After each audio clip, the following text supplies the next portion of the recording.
Useless woman! If you're done cleaning, get out of here. It was Christmas, and I was thrown out into the snowy, freezing garden. Hey, it's cold.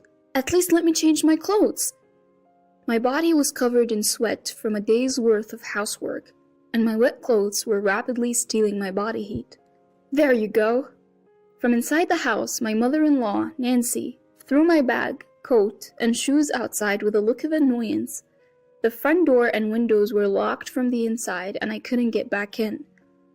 I felt like I was going to freeze to death. I had to do something.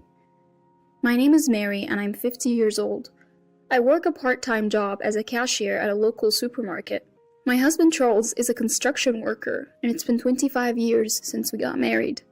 We've always lived in a small apartment, but a few years ago our only son, John, moved out to go to college. And since then, the room has felt both bigger and lonelier. We were never financially well off, but we managed to send our son to college. Last year he got married and moved to a condominium in the next town with his wife, Jessica, starting their life together. Around that time, Charles approached me and asked, "What do you think about moving in with my mom?" After Charles' father, David, passed away from an illness about 10 years ago, Nancy has been living alone. Our apartment wasn't far from her house, so we would visit her once or twice a month to check on her. Nancy in her late 70s seemed to be doing well, but Charles said he wanted to be there to take care of her just in case, given her age. Charles is an only child, and he seemed worried about his mother growing older. Feeling a bit lonely since our son got married, I could empathize with Nancy's situation and agreed to Charles' offer to live together. Charles' childhood home had a garden and, although a bit old, had enough rooms. A light renovation would make it spacious enough for the three of us to live comfortably. We didn't have enough money to build a new house, but we had enough saved up for the down payment on the renovation. The remaining cost could be covered by a loan.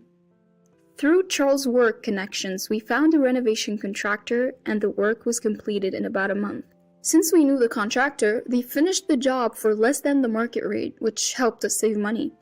I am not an old lady, you know. Jeez. Nancy put on a brave face, but she seemed to like the newly renovated house. Our son helped us move the heavy furniture, and the move was done in no time. Sitting in the newly renovated living room, drinking coffee with 3 generations of family, I felt a warmth in my heart, as if we were experiencing a family reunion for the first time in a long while. When we began living with Nancy, I noticed she hardly did anything around the house. Previously, whenever we'd pop in for a visit, it was never for long, so I hadn't really paid it much mind. When she lived alone, it seemed she just cleaned what was visible and barely did any other housework. She hardly cooked for herself, mostly relying on pre-packaged meals and supermarket deli foods. No wonder I found so many empty plastic trays and food containers in the house before we renovated, I thought to myself. It made sense to me. When I asked Charles about it, he mentioned she had always been that way, often using ready-made or frozen meals. I had heard that Nancy used to work full-time, so initially, I thought maybe her busy schedule was to blame. But now, even with all the time in the world at home, she doesn't cook, clean, or do laundry. Nothing. All those tasks fall on me, while she enjoys chatting over coffee with friends who come to visit. "Mary, make some coffee. Haven't you boiled any water? Do that at least." I'd hear Nancy's voice calling out to me almost every day. "I only let you guys move in because my son insisted, but you know, she's quite thoughtless," she would say to her friends. I never asked to move in with her. It was Charles who insisted because he was worried about his mom.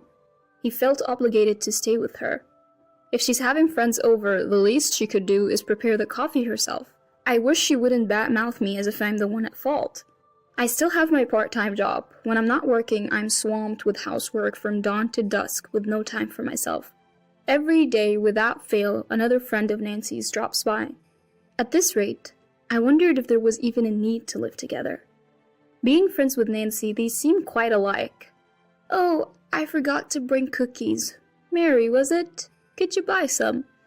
They treat me like a servant and not even reimburse me. When I brought this up to Nancy, she'd laugh it off. "Don't be so pity. Lighten up." Every week, she'd dress up and go out shopping or somewhere with her friends. not returning till late. Meanwhile, I'd be drowning in housework. Charles, maybe because he's busy at work, would often come home late. On rare occasions he came home early, he'd be drunk and just go to sleep. Whenever I tried to discuss Nancy's behavior with him during such times, he'd snap, "Quit nagging. Mom's always been like that." If I approached him sober, he'd just dismissively say, "She's getting old, let her be."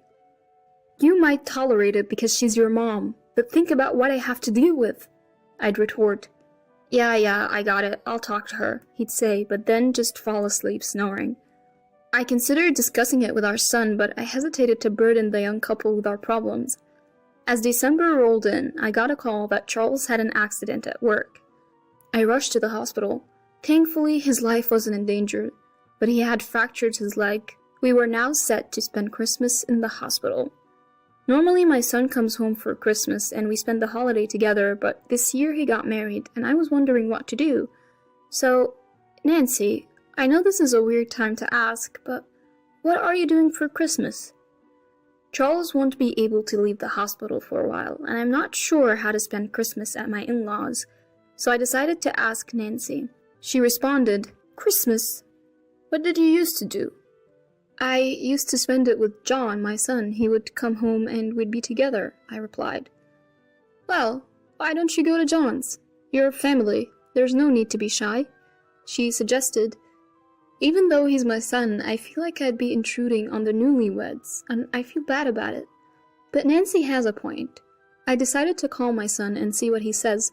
If he says no, I'll figure something out then. I called John on his mobile phone and explained that Charles is injured and will be spending Christmas in the hospital. "So what will you do, Mom?" he asked. I braced myself for rejection and asked, "Well, I was wondering if I could come to your place." To my surprise, he agreed. "Sure, Jessica wants to have a good chat with you too. It works out perfectly."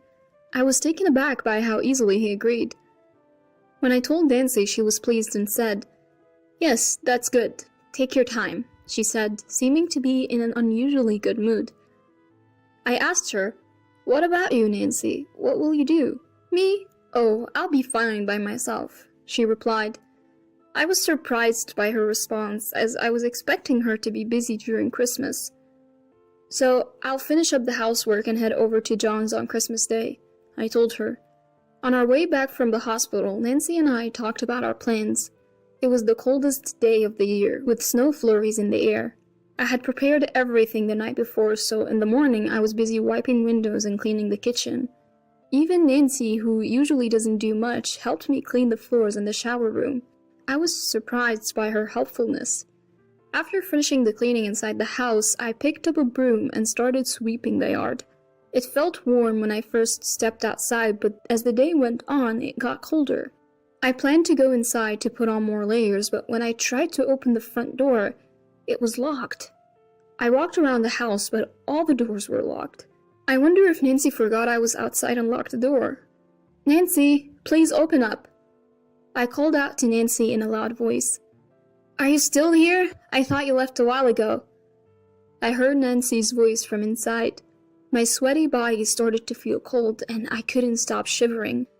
"I haven't changed yet, and my luggage is still inside. Please, I'm begging you to open the door."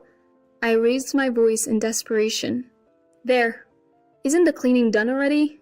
Hurry up and go," Nancy said while roughly throwing my rolling bag, shoes, and coat through the large window next to the front door.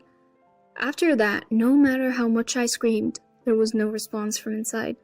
With no other choice, I put on the cleaning sandals instead of my shoes, wrapped my coat around my chilled body, and walked to the bus stop. My son's condominium is about a 20-minute bus ride from my in-laws' house. "Mom, you're late. I was about to go pick you up because I was worried." My son greeted me at the entrance of his condominium after I pressed the intercom button on the first floor. "Mary, long time no see." I was greeted with a smile by my son's wife, Jessica, as she let me in the room. This is the first time I've seen Jessica since their wedding. She's a petite woman with a cute smile. "Mom, you look frozen. Did something happen?" I told my son about how I was locked out by Nancy while gardening. "Mary, go take a shower and warm up your chilled body first." Jessica said kindly. Her words touched my heart, and I felt like I was about to cry. Thank you, I'll do just that, I said, and Jessica showed me to the shower room. As I took a warm shower, I could feel the warmth gradually returning to the core of my body and the sensation returning to my fingertips. It's been a while since I've taken such a leisurely shower. I felt a sense of peace that I had almost forgotten. Once I felt relieved and the hard things I had been through came flooding back, I started crying again. After the shower, a meal was prepared. I'm not sure if it's to your liking, but please go ahead. Having a meal prepared for me without having to cook myself. It's been years since that last happened. I took a bite. Delicious. It was a nostalgic taste. Jessica, you're a great cook, I complimented her. I asked my mom for the recipe and practiced for today. I'm so happy. Thank you. Jessica said with a shy smile. It's been a while since I've had such an enjoyable meal. After the meal, I felt happy as I helped Jessica clean up the dishes. I didn't want to ruin the mood, but I began to quietly talk about what happened at my in-laws' house. My son considerately asked Jessica to leave the room. He probably didn't want her to hear too much. After listening to my whole story, my son seemed to remember something and said, By the way, Nancy didn't pay much attention to me when I was little, and she didn't seem too happy either. Come to think of it, we only took him to his grandparents' house when he was little. It seems it wasn't just because he got busy playing with his friends that he stopped visiting them. She once told me to go away when I visited, he added. My son had his own thoughts about Nancy. He continued, but I didn't think it was that bad. Once things settle down, let's go visit Nancy together, he said. Since we started living together, Nancy has treated me terribly. But today was a bit strange even compared to that. I felt relieved knowing that my son would be with me. After pouring out what was in my heart, I felt much lighter. I never thought we could talk about this kind of thing. My son has really grown up. The next morning, as per my usual routine, I got up early and was relaxing in the living room watching TV. I thought about preparing breakfast, but I didn't want to touch the kitchen without permission, so I decided to take it easy. My son and his wife were still asleep. Suddenly the phone rang. Who could it be this early in the morning? I wondered as I checked the display. It was my in-law's number. Surprised, I answered the phone, and a male voice that I didn't recognize spoke from the other end. Nancy's in trouble. Please help. Nancy? That's my mother-in-law's name, but whose voice was that? Who are you? Why are you there? I asked. The man on the other end stuttered. Then the call was cut off. A bad feeling washed over me, and I quickly woke up my son. We headed to my in-laws' house together. When we arrived, the front door was unlocked. Nancy? We called out as we entered the house, but there was no response. My son and I cautiously proceeded inside.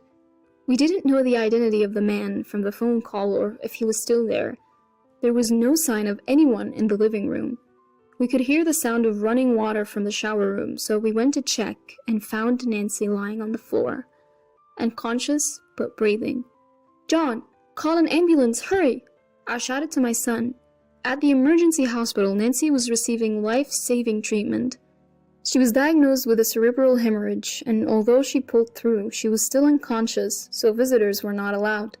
We couldn't ask Nancy what happened between Christmas night and the morning, leaving us in the dark about the situation.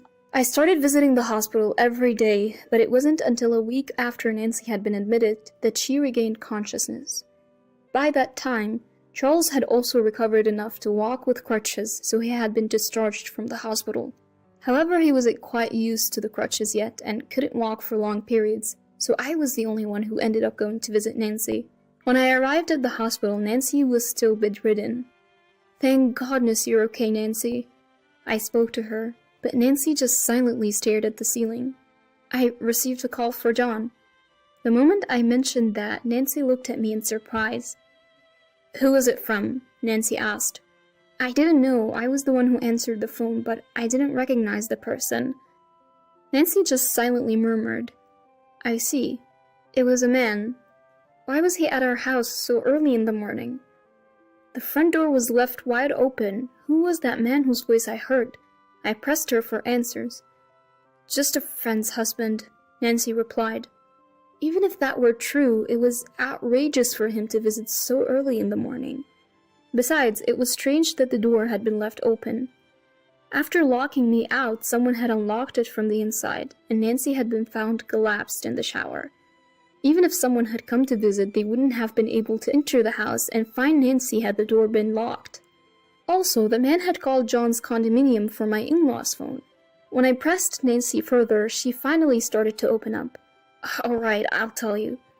That man was my lover, from even before I married David. And he was my lover while David was alive too. Are you happy now? Just leave me alone. I was dumbfounded by my mother-in-law's confession. She had brought her lover into our house during Christmas when we were away, and she had locked me out because he was already inside. I wonder when he had entered the house. She also revealed that after the renovation, she and her lover had planned to kick us out of my in-laws' house and live there together. It was an unbelievable story. They say late-life love is a thing, but I wish they would just do it without involving us. I didn't want to be a part of it. In that case, please have him take care of you. We don't want to know anything about it. David is gone, and you are free to do as you please, I told Nancy. You ungrateful brat! How dare you talk to me like that? Nancy scolded me. She may have been bedridden, but her mouth was as sharp as ever. Who's ungrateful? I've been doing all the housework while juggling a part-time job. The house is clean because we paid for it, remember? With that, I left the hospital room. I could hear Nancy's sobs and curses behind me, but I didn't care. She could do whatever she wanted. When I returned to my in-laws' house, I told Charles everything. His response was shocking. Ah, that guy. I've known about him for a long time. Dad's gone and Mom's all alone. Just let it go, Charles said. My head started spinning. How dare she try to kick us out after we spent money on renovations? Can you really ask me to forgive that? I was furious and yelled at Charles. If Mom says so, we just have to put up with it. Charles said that to me, but I couldn't even look him in the eye. Fine, I can't live with you any longer. I'm leaving, I said, pushing him away. Don't say that. We've gotten along for over 20 years. Charles tried to stop me in panic, but my mind was made up. No, Nancy wants her freedom, and I'm going to take mine too. My son is married and has a happy family. There's no need for us to be husband and wife anymore. You're old enough. How about you graduate from Nancy too? I have no interest in a 50-year-old man who can't escape from being a mama's boy. Charles turned red and looked like he wanted to say something, but he was silenced by my words and said nothing. Now he just has to talk to Nancy and figure it out. I want nothing to do with them anymore. Later, Charles and I got divorced. For now, I've decided to live with my son and his wife until I find a place. My son says, you can live with us as long as you want, but I want to enjoy my freedom for a while.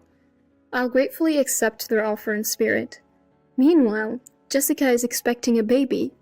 I plan to help my son and his wife with their baby, but I don't want to interfere too much. I'll wait until they ask for help. Enjoying the growth of a child is a privilege of the parents. Children grow up in the blink of an eye. I hope they cherish their time as a family. Nancy has been discharged from the hospital, but she's paralyzed and now lives in a wheelchair. I heard her lover was married, so she didn't want to make a big fuss. So when Nancy collapsed, she didn't call an ambulance and instead called a number registered in her phone, which happened to be John's condo. The man disappeared without a word. All the friends who used to visit stopped coming, and her lover abandoned her. Now she can't move freely and lives a difficult life. Charles might be fired from his company because his broken leg hasn't fully healed, and he's no use in field work. I, on the other hand, have been promoted from part-time to full-time, and I'm about to find a new apartment. I'm looking forward to enjoying the second chapter of my life.